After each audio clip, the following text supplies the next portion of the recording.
نحمده ونصلي ونسلم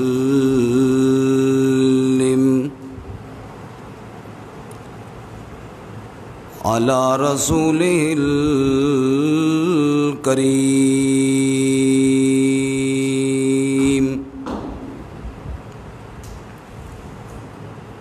أما بعد فأعوذ بالله من الشيطان الرجيم.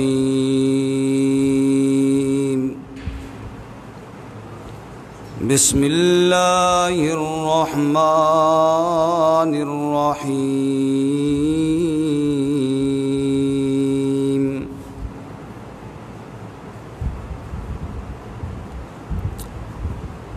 قال كلا إن معي ربي سيهدين. وقال الله تعالى في مقام آخر إذ يقول لصاحبه لا تحزن إن الله معنا. وقال الله تعالى في مقام آخر قال لا تخافا إنني معكما أسمع وأرى.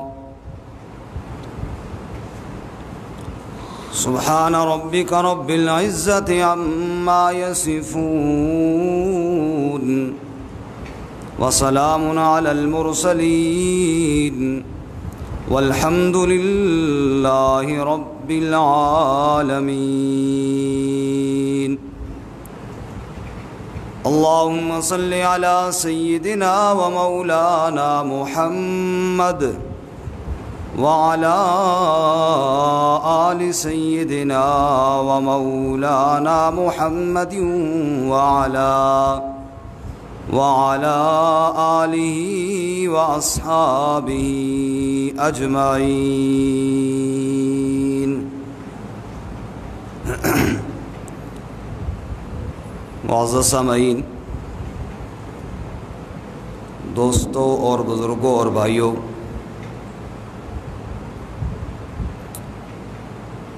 جمعۃ المبارک کی اس مختصر نشست میں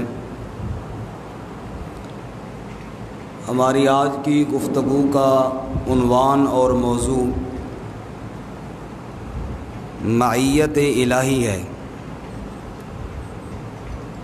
معیت الہی سے مراد یہ ہے کہ اللہ رب العزت کا ساتھ ہونا، جو ہماری ضرورت بھی ہے، جس کے بغیر نجات بھی نہیں۔ بالخصوص اس وقت جو حالات چل رہے ہیں، ان حالات میں جب تک ہم اللہ کو ساتھ نہیں لیں گے یا اللہ ہمارے ساتھ نہیں ہوں گے، کبھی ہمیں نجات اور چھٹکارا نہیں مل سکتا۔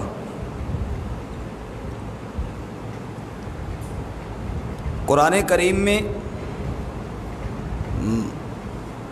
معا کا جو لفظ ہے، معیت، ساتھ ہونا، یہ 5 معنوں میں استعمال ہوا ہے۔ ایک معنی تو یہ ہے کہ معیت بمعنی صحبت،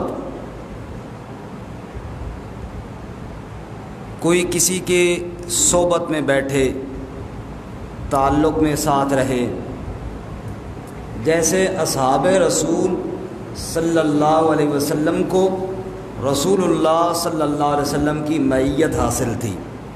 کیا معنی؟ صحبت حاصل تھی۔ قرآن میں ارشاد ہے محمد الرسول اللہ والذین معہ، محمد اللہ کے رسول ہیں اور جو آپ کے ساتھ ہیں، ساتھ سے مراد آپ کی صحبت میں آپ کے ساتھ ہیں۔ معیت کا دوسرا معنی جو قرآن میں استعمال ہوا ہے وہ ہے عندہ کا، یعنی کسی کے پاس کسی چیز کا ہونا۔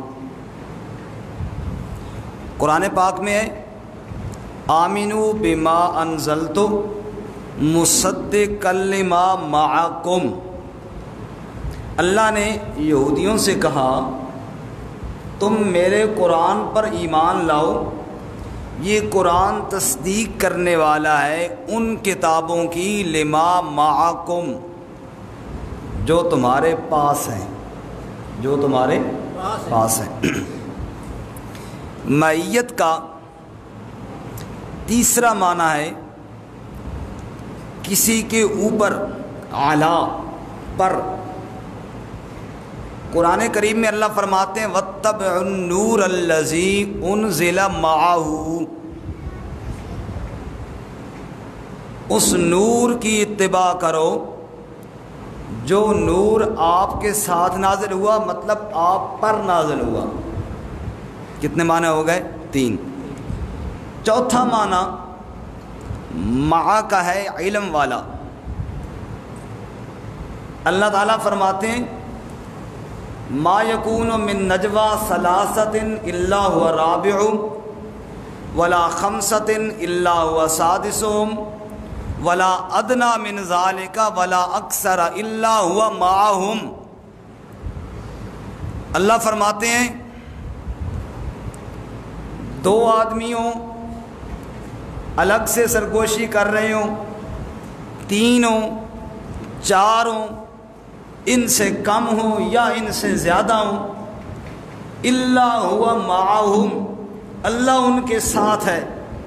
کیا مطلب؟ ان کی ساری گفتگو اللہ کے علم میں ہے، ان کی ساری گفتگو اللہ کے علم میں ہے۔ اور معیت الہی کا 5واں معنی جو قرآن میں استعمال ہوا ہے، جو آج ہمارا موضوع ہے، وہ یہ ہے کہ اللہ تعالیٰ کی ساتھ ہونا بطور نصرت اور بطور مدد کے۔ اس کی مثال جیسے موسیٰ علیہ السلام نے کہا تھا ان معی ربی سیہدین، دریا آ گیا، راستہ کوئی نہیں، کہا میرے ساتھ میرا رب ہے۔ ساتھ سے کیا مراد تھا؟ میرے رب کی مدد میرے ساتھ ہے، پریشان ہونے کی کوئی ضرورت نہیں۔ معیت الہی کے یہ 5 معنی قرآن پاک کے اندر موجود ہیں، اور ان میں سے 2 معنی جو ہیں جو اللہ تعالیٰ سے متعلق ہیں، ایک علم والا اور ایک نصرت والا۔ جو اللہ تعالیٰ کا علم ہے وہ تو ہر ایک کے ساتھ علم ہے، چاہے کوئی کافر کفر کا عمل کر رہا ہے، چاہے کوئی مومن ایمان والا عمل کر رہا ہے، چاہے کوئی قرآن پڑھ رہا ہے، چاہے کوئی اور کسی مشغلے کے اندر مصروف ہے، اللہ کا علم تو سب کے ساتھ برابر ہے۔ ما تکون فی شأن وما تتلو منہ من قرآن ولا تعملون من عمل الا كنا علیکم شہودا اذ تفیضون فیہ۔ اللہ کہتے ہیں تم قرآن پڑھو یا تم کوئی بھی عمل کرو یا تم کسی بھی حالت کے اندر ہو، ہم تمہارے اوپر نگران ہیں، حاضر ہوتے ہیں، ہمیں علم ہوتا ہے کہ تم کیا کر رہے ہو اور کیا نہیں کر رہے ہو۔ تو علم الہی تو ہر ایک کے ساتھ ہے۔ رہ گیا نصرت الہی، اللہ کا مدد کے ساتھ کسی کے ساتھ ہونا، یہ خاص ہے۔ یہ اللہ سب سے زیادہ اپنے انبیاء کے ساتھ، پھر اولیاء کے ساتھ، صدیقین کے ساتھ، صحابہ کے ساتھ، اولیاء اللہ کے ساتھ، جتنا کوئی اللہ کی طرف متوجہ ہوگا اتنا ہی اللہ کی مدد بھی اس کے ساتھ ہوگی۔ اللہ ہمیں اپنی طرف رجوع کی توفیق عطا فرمائے۔ میں یہ عرض کر دوں کہ جب ہم اس طرح کی گفتگو کرتے ہیں نا تو ہمارے بعض ساتھی بڑے غصے ہو جاتے ہیں ہم پر، یہ مولوی لوگ جو ہیں نا یہ تو گل نو سمجھتے نہیں، حالات سے واقف کوئی نہیں ہے، یہ نکھٹو لوگ ہیں، ان کو پتہ کوئی نہیں ہے، احتیاطی تدابیر بڑی ضروری ہیں اور یہ توکل کی ترغیب دے رہے ہوتے ہیں۔ میرے بھائی ہم تدابیر سے منع نہیں کر رہے، یہ بات ذہن میں رہے، لیکن سب سے بڑی تدبیر تو یہ ہے نا کہ ہم اللہ کے سامنے روئیں دھوئیں، ہم رب کے سامنے فریاد کریں، اللہ کے سامنے التجا کریں۔ اس سے بڑی اور احتیاطی تدابیر کون سی ہوں گی؟ ہم یہ کہتے ہیں کہ ٹھیک ہے وہ بھی آپ کریں جن کا آپ کو بتایا گیا ہے، لیکن وہ بھی ضرور کریں نا جو رب نے بتائی ہیں۔ رب کے سامنے بھی تو فریاد کریں نا، جس کی طرف سے سارے حالات آتے ہیں، اس کو بھی تو اپنی مدد اور نصرت کے حساب سے اپنے ساتھ لینا. جب اللہ تمہارے ساتھ ہو جائے گا تو دنیا کی کوئی طاقت تمہیں نقصان نہیں پہنچا سکتی. حالات جیسے بھی کون ہو اللہ کی مدد تمہارے ساتھ ہوگی. کہو انشاءاللہ. اچھا جب یہ عقیدہ ہوگا کہ اللہ میرے ساتھ ہے, اس کی مدد اور نصرت میرے ساتھ ہے, اس عقیدے کے دو فائدے ہوں گے. کتنے فائدے ہوں گے جی؟ پہلا فائدہ تو یہ ہوگا کہ انسان کے دل میں خوف آئے گا, وہ گناہ نہیں کرے گا. وہ کہے گا میرا اللہ میرے ساتھ ہے, اور اللہ کے ساتھ ہوتے ہوئے میں کیسے گناہ کروں. جتنا یہ عقیدہ کمزور ہوگا اتنا ہی گناہوں میں ہم زیادہ جائیں گے. وہ مشہور مثال ہے نا, ایک بزرگ کے پاس کچھ لوگ کہے جی ہم آپ کے مرید ہونا چاہتے ہیں. انہوں نے فرمایا ٹھیک ہے, آپ ایسے کریں 40 دن تک توجہ کے ساتھ دھیان کر کے یہ آیت پڑھتے رہیں, الم یعلم بان اللہ یرا. کیا یہ دنیا والے جانتے نہیں کہ اللہ دیکھ رہا ہے؟ اس کے بعد میرے پاس آ جائیں. اب وہ 40 دن پڑھتے رہے جی بار بار, الم یعلم بان اللہ یرا, الم یعلم بان اللہ یرا, اللہ دیکھ رہا ہے, اللہ دیکھ رہا ہے, اللہ دیکھ رہا ہے. 40 دن بعد آج جی ہمیں مرید کرو. کہا ٹھیک ہے, یہ بتاؤ ذبح کر سکتے ہو؟ کہا جی بالکل ذبح کرنا جانتے ہیں. کہا یہ جاؤ کبوتر لے جاؤ یا مرغا جو بھی دیا یہ لے جاؤ, اور وہاں ذبح کرنا جہاں کوئی نہ دیکھے, چھپ کے ذرا کرنا. گیا جی کوئی کمرے میں بند ہو کے اس نے ذبح کیا, کسی نے غار میں چھپ. لے آئے ہو جی, لے آئے ہیں جی. کہاں ذبح کیا جی؟ فلاں فلاں فلاں. کہا یہ بتاؤ وہاں اللہ دیکھ رہا تھا کہ نہیں؟ جی اللہ تو دیکھ رہا تھا. کہا تو یہی تو میں نے تمہیں کہا تھا کہ وہاں ذبح کرنا جہاں کوئی نہ دیکھے. ابھی تمہارا پختہ نہیں ہوا کہ تم لوگوں کی طرف تو دھیان گیا ہے کہ یہ نہ دیکھے, اللہ کی طرف ابھی دھیان نہیں گیا. اور محنت کرو. جب یہ عقیدہ پختہ ہوگا نا تب آ جانا میرے پاس. تو جتنا یہ عقیدہ پختہ ہوگا اتنا بندہ گناہ سے رکے گا, اتنا بندہ ظلم سے رکے گا, اتنا بندہ زیادتی سے رکے گا. اور جتنا یہ عقیدہ کمزور ہوگا اتنا ہی بندہ ظلم و ستم اور گناہوں میں جری ہوگا اور دلیر ہوگا. تو یہ عقیدہ دل میں خوف پیدا کرتا ہے, اور جو دل میں خوف پیدا ہو گیا وہ جنتی ہو گیا. وَلِمَنْ خَافَ مَقَامَ رَبِّهِ جَنَّتَانِ وَأَمَّا مَنْ خَافَ مَقَامَ رَبِّهِ وَنَهَى النَّفْسَ عَنِ الْهَوَىٰ فَإِنَّ الْجَنَّةَ هِيَ الْمَأْوَىٰ. جس نے اپنے آپ کو اللہ کے سامنے کھڑا ہونے سے خوف زدہ کر کے گناہوں سے روک لیا وہ جنتی ہے بندہ. تو یہ عقیدہ, اس کا پہلا فائدہ کہ انسان اپنے آپ کو گناہوں سے بچائے گا. اور اس عقیدے کا دوسرا فائدہ کہ انسان کے دل سے مایوسی ختم ہوگی اور امید پیدا ہوگی. جس کے لیے میں نے آج کے دن اس کا انتخاب کیا موضوع کا, کہ آج ہمارے اندر مایوسی بہت آ چکی ہے اور اللہ تعالیٰ کی مدد سے بالکل دوری آ چکی ہے. جب یہ عقیدہ ہوگا کہ میرا اللہ میرے ساتھ ہے, ٹھیک ہے مشکل ہے, آج نہیں تو کل, صبح نہیں تو شام, میرا اللہ ضرور اس مشکل سے مجھے نکالے گا. تو یہ عقیدہ انسان کو مایوسی اور محرومی کے احساس سے نکال کر امید اور توکل کے یقین کے راستے پر گامزن کر دیتا ہے. اللہ ہمیں یہ عقیدہ پختہ نصیب فرمائے. اب یہ معیت الہی جو مدد اور نصرت والی ہے سب سے زیادہ تو انبیاء کے ساتھ ہوتی ہے. کس کے ساتھ ہوتی ہے بولو؟ انبیاء کے ساتھ. کیسے ساتھ ہوتی ہے؟ آگ تیار ہے, اللہ کے خلیل کو آگ میں ڈالا جانے لگا ہے, کیسے حالات ہو گئے, کتنی پریشان کن صورتحال ہو گئی. لیکن انبیاء کا یقین اللہ کی ذات پر کہ اللہ ساتھ ہے, کوئی پرواہ نہیں. جبرائیل آ جاتے ہیں, حل لک من حاجت, کوئی حاجت ہو تو خلیل میں حاضر ہوں. لیکن دل میں یقین ہے بھئی اللہ جو ساتھ ہے. جبرائیل کو کہنے کی کیا ضرورت ہے, جبرائیل کو حاجت بتانے کی ضرورت ہی کیا ہے, اللہ جو ساتھ ہے. تو ابراہیم علیہ السلام نے فرمایا حسبی اللہ لا الہ الا ہو. اے جبرائیل تیرے آنے کی تو کوئی مجھے ضرورت ہی نہ تھی. حسبی اللہ, مجھے میرا اللہ کافی ہے. لا الہ الا ہو, جس کے علاوہ الہ کوئی نہیں ہے, وہ جو میرے ساتھ ہے اس کے ساتھ ہونے کے بعد جبرائیل تیرے آنے کی تو ضرورت ہی کوئی نہ تھی۔ اچھا پھر ایسے کرو نا، اللہ سے دعا تو کر لو نا، تم تو چپ کر کے بیٹھے ہوئے ہو، اللہ کے سامنے فریاد تو کر لو نا۔ ابراہیم علیہ السلام جواب میں کہنے لگے علمہ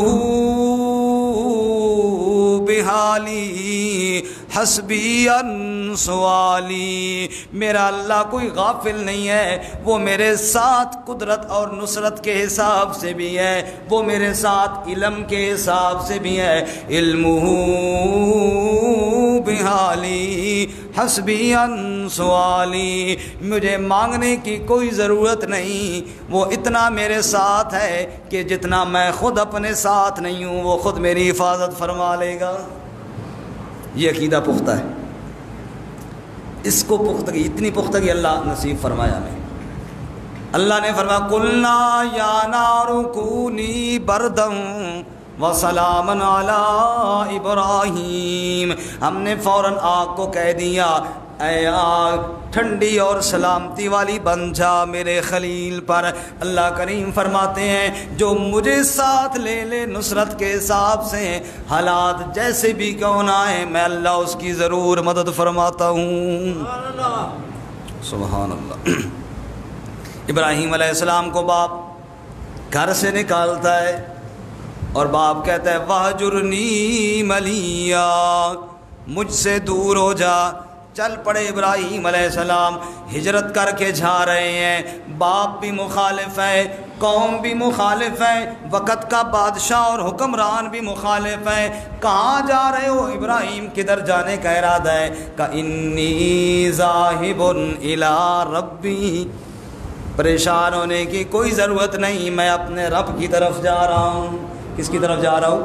اپنے رب کی طرف۔ اللہ جو ساتھ ہے، معیت الہی، نصرت کے حساب سے جتنا یہ ایمان پختہ ہوگا، حالات جیسے بھی ہوں گے بندے کا بھروسہ اللہ کی ذات پر ہوگا، اور جتنا یہ عقیدہ کمزور ہوگا اتنا ہی مایوسی کی کیفیت بنے گی۔ جی اللہ۔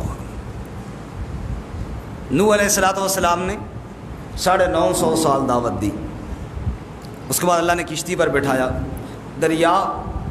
دریا میں پانی، یہ کوئی پانی ہے؟ وہاں تو اتنا پانی آیا، آسمان سے بھی دہانے کھل گئے، زمین نے بھی اگلنا شروع کر دیا، بماء منہمر، ہو بڑا پانی آ گیا۔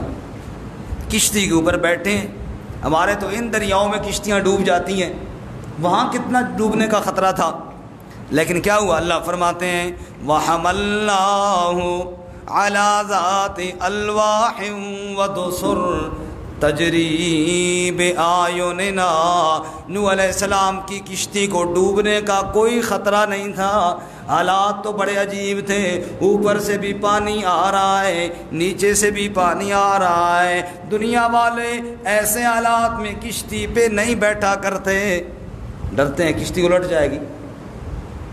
ابھی پچھلے دنوں ہم گاؤں گئے تھے، وہاں ایک ڈیم تھا، تو ہم وہاں گئے بچوں کے ساتھ، چلو تھوڑا کشتی کی سیر کری ڈیم سارے کی، اور اتفاق کی بات جو ہی ہم پہنچے تھوڑی دیر میں ہوا چل گئی۔ کشتی والے نے کہا جی ہوا چل رہی ہے، اس حالت میں کشتی نہیں چلاتا، خطرہ ہے، ڈیم میں پانی کافی ہے، کہیں ڈوب نہ جائے، یا تھوڑی ہوا چلے تو کشتی والے ڈر جاتے ہیں کشتی ڈوب نہ جائے، وہاں طوفان چلا ہوا ہے، اوپر سے بھی پانی برس رہا ہے، نیچے سے بھی پانی ہے، لیکن نوح علیہ السلام کی کشتی کو کوئی خطرہ نہیں، کیوں؟ اللہ ساتھ ہے۔ تجری بِأَعْيُنِنَا، ارے خطرہ کیسے ہوتا؟ اللہ کہتے ہیں میری نگرانی میں جو کشتی چل رہی تھی، بسم اللہ مجرہا ومرساہا ان ربی لغفور الرحیم۔ ہم نے نوح علیہ السلام سے کہا تھا کشتی میں قدم بعد میں رکھنا، پہلے میرا نام لے لینا، میرا نام لے کر میرا پیغمبر نوح علیہ السلام کشتی میں بیٹھا، حالات جیسے بھی کیوں نہ تھے میرے پیغمبر کی بیڑی کو کوئی خطرہ نہیں تھا۔ اللہ، تو حالات جیسے بھی ہوں بھروسہ کس کی ذات پہ رکھنے؟ بولو۔ آپ باقی ساتھی کو لگتا ہے پریشان ہی بیٹھے ہیں، یہی تو میں پریشانی ختم کرنے کے لیے میں نے یہ موضوع شروع کیا۔ قاضی صاحب ماشاءاللہ بول رہے ہیں، باقی ساتھی بول رہے ہیں، بھروسہ کس پہ رکھنا ہے؟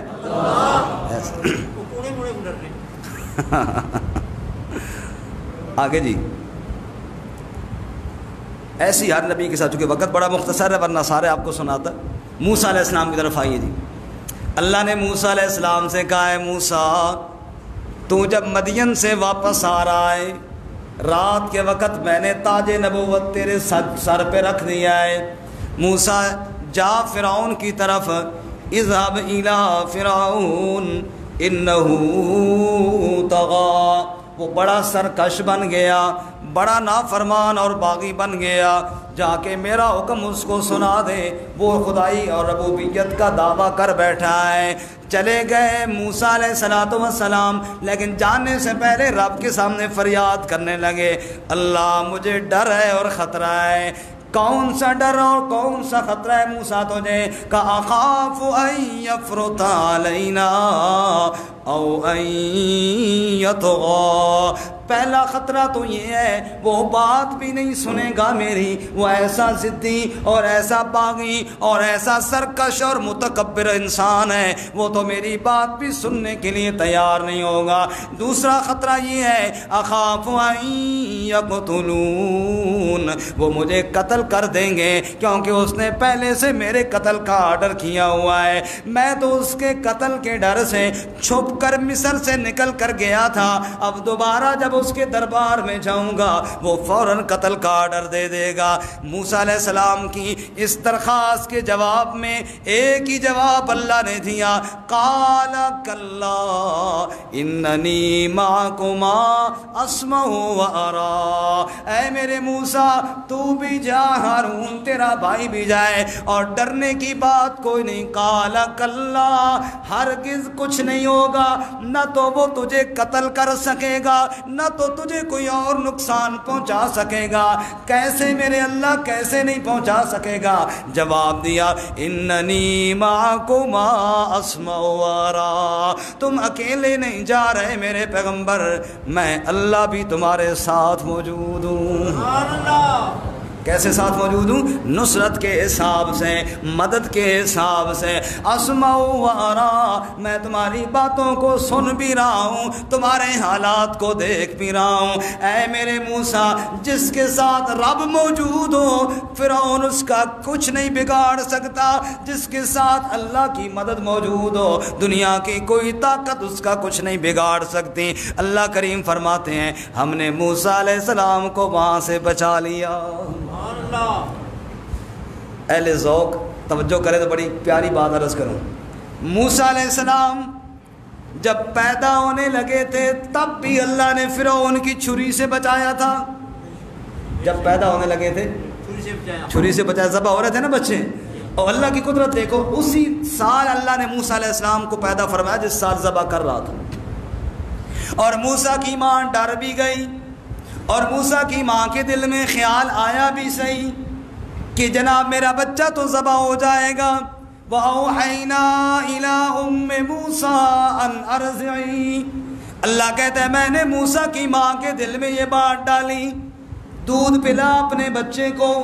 فَإِذَا خِفْتِ عَلَيْهِ فَأَلْقِيهِ فِي الْيَمِّ وَلَا تَخَافِي وَلَا تَحْزَنِي إِنَّا رَادُّوهُ إِلَيْكِ وَجَاعِلُوهُ مِنَ الْمُرْسَلِينَ، جب خوف کرے کہ وہ ظالم قتل کرنے کے لیے آ جائیں گے، ایک صندوق بنا، فَاقْذِفِيهِ فِي الْيَمِّ، صندوق میں ڈال کے ننھے بچے کو دریا کے اندر ڈال دیں، اور پھر فرمایا فَالْتَقَطَهُ آلُ فِرْعَوْنَ، دشمن اس کو اٹھا لے گا، یَأْخُذُ عَدُوٌّ لِّي وَعَدُوٌّ لَّهُ، فرعون کے ہاتھ میں پہنچ جائے گا۔ توجہ کرنا، خطرہ ہے بچہ ذبح نہ ہو جائے، خطرے سے بچانے کے لیے دریا میں ڈالوں، یہ خود ایک خطرہ۔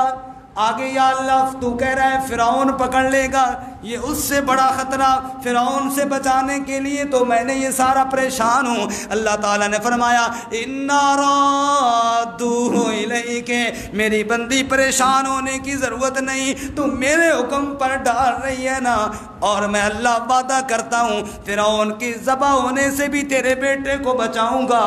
اور تیرا بیٹا واپس تیرے پاس بھی ضرور لوٹاؤں گا. وَجَاعِلُهُ مِنَ الْمُرْسَلِينَ صرف لوٹاؤں گا نہیں، تیرے ساتھ وعدہ ہو گیا تیرے بچے کو میں اللہ رسول بھی بناؤں گا.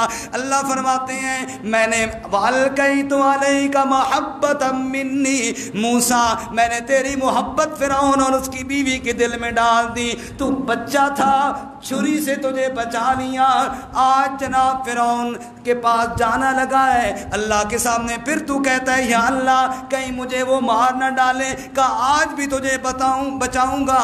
اور جب موسیٰ علیہ السلام نے ایک قبطی کو مکہ مار کے قتل کیا تھا، رب کہتا ہے اس وقت بھی میں نے تجھے بچایا تھا. جب موسیٰ علیہ السلام فرعون کے دربار میں گئے، دعوت دی، اور ایک وقت آیا کہ فرعون نے پھر موسیٰ کے قتل کا ارادہ کر لیا. قرآن بیان کرتا ہے وقال فرعون ذرونی اقتل موسیٰ ولیدعو ربہ، چھوڑو میں موسیٰ کو قتل کرتا ہوں، یہ پکارے اپنے رب کو. اللہ کہتے ہیں میں نے وہاں بھی موسیٰ علیہ السلام کو بچا لیا. حالات جیسے سخت کیوں نہ ہوں، جس کے ساتھ رب کی مدد ہو دنیا کی کوئی طاقت اس کا کچھ نہیں بگاڑ سکتی. میرے بھائیو یہ عقیدہ اپناؤ، یہ عقیدہ پختہ کرو کہ اللہ ہمارے ساتھ ہے، ہم اللہ کے بندے ہیں، وہ ہمارا رب ہے، ہم اس کے بندے ہیں. جتنا یہ عقیدہ کمزور ہوگا اتنا ہم بزدل پڑیں گے، اور جتنا یہ عقیدہ پختہ ہوگا اتنا ہم دلیر ہوں گے. یہ عقیدہ مسلمانوں کو دلیری سکھاتا ہے، اور اس عقیدے نے مسلمانوں سے دلیری ختم کر دی اور بزدلی پیدا کر دی. اب جناب موسیٰ علیہ السلام قوم کو لے کے دریا کے کنارے پہ کھڑے، آگے دریا ہے، پیچھے فرعون بے حیا ہے، نہ آگے جانے کا کوئی راستہ نہ پیچھے جانے کی کوئی سبیل. موسیٰ علیہ السلام کے ساتھی کہنے لگے قال اصحاب موسیٰ انا لمدرکون، ہم تو پکڑے گئے، نہ آگے جانے کا کوئی راستہ نہ پیچھے جانے کا کوئی راستہ. قال کلا، موسیٰ کا تجربہ تو بڑا پختہ ہو چکا تھا، فرمانے لگے قال کلا، وہی جواب دیا جو کل اللہ کو موسیٰ علیہ السلام نے دیا تھا. جب موسیٰ علیہ السلام نے کہا تھا مجھے ڈر ہے، قال کلا، اللہ نے کہا کچھ نہیں ہوگا. اب جب قوم والے موسیٰ علیہ السلام کو کہہ رہے ہیں موسیٰ بڑا خطرہ ہے، قال کلا، کا کچھ بھی نہیں ہوگا، انما ہی ربی سیہدین، ارے کیسے کچھ نہیں ہوگا، میرے ساتھ میرا رب ہے، وہ ضرور راہ نکال دے گا. اور چونکہ وقت مختصر ہے، بالکل یہی صورتحال پیش آئی جب غار ثور کے اندر میرے نبی موجود تھے. کافروں نے میرے نبی کے قتل کا فیصلہ کر لیا. يَمْكُرُ بِكَ الَّذِينَ كَفَرُوا لِيُثْبِتُوكَ أَوْ يَقْتُلُوكَ أَوْ يُخْرِجُوكَ، کہنے لگے قتل کر دو محمد مصطفیٰ صلی اللہ علیہ وسلم کو. رب نے فرمایا میرے محمد تجھے ان کے بیچ سے نکال کر لے جاؤں گا. آپ ان کے بیچ سے نکل کر چلے گئے سیدھا غار ثور کے اندر. ابو بکر صدیق بھی ساتھ ہے، دشمن پیچھے آیا، ڈھونڈتے ڈھونڈتے غار کے دروازے تک پہنچ گیا. ابو بکر نے کہا یا رسول اللہ اگر نیچے جھک کر دیکھیں گے ہم ان کو نظر آ جائیں گے. قرآن بیان کرتا ہے اذ یقول لصاحبی لا تحزن ان اللہ معنا، نبی نے اپنے صحابی ابو بکر سے کہا لا تحزن ان اللہ معنا، ابو بکر ڈرنے کی ضرورت کوئی نہیں، اللہ ہمارے ساتھ ہے. سارے کہو ذرا سبحان اللہ، باہر برآمدے والے بھی کہو سبحان اللہ. ان اللہ معنا، اللہ ہمارے ساتھ ہیں. جب اللہ ساتھ ہو کسی سے ڈرنے کی ضرورت کوئی نہیں. جب عیسیٰ علیہ السلام کو قتل کرنے کے لیے سولی پہ کا انتظام کر دیا، اللہ فرماتے ہیں کوئی نہ قتل کر سکے کیونکہ میں عیسیٰ کے ساتھ تھا. وما قتلوا وما صلبوا، نہ قتل کر سکے نہ سولی پہ لٹکا سکے، بلکہ ہم نے عیسیٰ کو آسمانوں پہ اٹھا لیا. جس کے ساتھ اللہ ہو اس کو کوئی نقصان نہیں پہنچا سکتا. ام المومنین سیدہ عائشہ صدیقہ طیبہ طاہرہ رضی اللہ تعالیٰ عنہ پہ الزام لگا. حضرت عائشہ فرماتی ہیں میں کونے میں چلے گئی, مصلی بچھا لیا, رب کے سامنے فریادیں شروع کر دی, کسی کے سامنے صفائی نہ بیان کی. میں نے کہا اللہ جو ساتھ ہے اس سے کیوں نہ باتیں کروں, یہاں تک کہ اللہ نے قرآن کے سورۃ النور نازل فرما دی اور میری صفائی کا انتظام کر دیا. اللہ نے قرآن کے اندر وعدہ کیا ان اللہ مع الذین اتقوا والذین هم محسنون. آخری بات, اللہ ساتھ ہو حالات جیسے بھی کیوں نہ ہوں, اللہ اس دلدل سے اپنے بندوں کو ضرور نکالتا ہے. اللہ ولی الذین آمنوا یخرجہم من الظلمات الی النور. اللہ ایمان والوں کا دوست ہے, مددگار ہے, کارساز اور معاون ہے, وہ ان کو نکالتا ہے اندھیروں سے. لیکن شرط یہ ہے کہ ہم اپنے دکھڑے رب کے سامنے بیان کرنے والے تو بنیں. ہم تو لوگوں کے سامنے بیان کرتے ہیں, ہم تو لوگوں کے سامنے بیان کرتے ہیں, لوگوں کے سامنے فریادیں کرتے ہیں. انما اشکو بثی و حزنی اللہ. باتیں تو بہت ذہن میں آ رہی ہیں. یعقوب علیہ السلام کے جب کہا گیا تھا کہ آپ کا کیا دکھ ہے سناؤ تو صحیح, کہا تجھے کیوں سناؤں, اس کو کیوں نہ سناؤں جو میرے ساتھ رہتا ہے, اس کو کیوں نہ سناؤں. اللہ اکبر. تو اب سوال یہ پیدا ہوتا ہے کہ وہ کون سے لوگ ہیں جن کے ساتھ اللہ ہوگا. آج انبیاء کے ساتھ تو تھا نا, ہم میں سے آج ہم بھی چاہتے ہیں کہ اللہ ہمارے ساتھ, لیکن کس کس کے ساتھ ہوگا سننا. اللہ تعالیٰ قرآن میں بتاتے ہیں ان اللہ مع الذین اتقوا والذین هم محسنون. اللہ کس کے ساتھ ہے, کہ اللہ تقوی والوں کے ساتھ. تم نافرمانی چھوڑ دو, تم میرے بن جاؤ, میں تمہارا بن جاؤں گا. والذین هم محسنون, تم احسان کرنے والے بن جاؤ. ایک احسان تو یہ ہے اعلیٰ درجہ, اللہ کی یوں عبادت کرو گویا کہ اللہ کو دیکھ رہے ہو. تو کم اگر یہ نہیں تو اتنا یقین رکھو فَإِنَّهُ يَرَاكَ. حدیث میں آتا ہے اتنا تو رکھو نا کہ اللہ مجھے دیکھ رہا ہے. احسان کرنے والے بن جاؤ, اللہ کی مدد ہر وقت تمہارے ساتھ ہوگی. لوگوں کے ساتھ بھی احسان کرو, اللہ کے ساتھ بھی احسان والا معاملہ کرو. نمبر 2, اللہ کا ذکر کثرت سے کرو.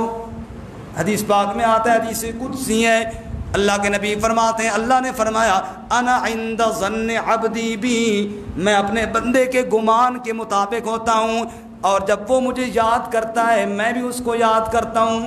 فاذکرونی اذکرکم. دوسرا اللہ کو ساتھ لینے کا طریقہ اللہ کا ذکر ہے. جتنا کثرت کے ساتھ اللہ کا ذکر ہوگا اتنا ہی اللہ تعالیٰ ساتھ ہوں گے.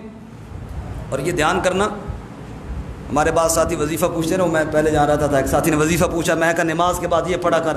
کہنے لگا یہ نماز تو بغیر اللہ وظیفہ تو انہوں کوئی نہیں آتا.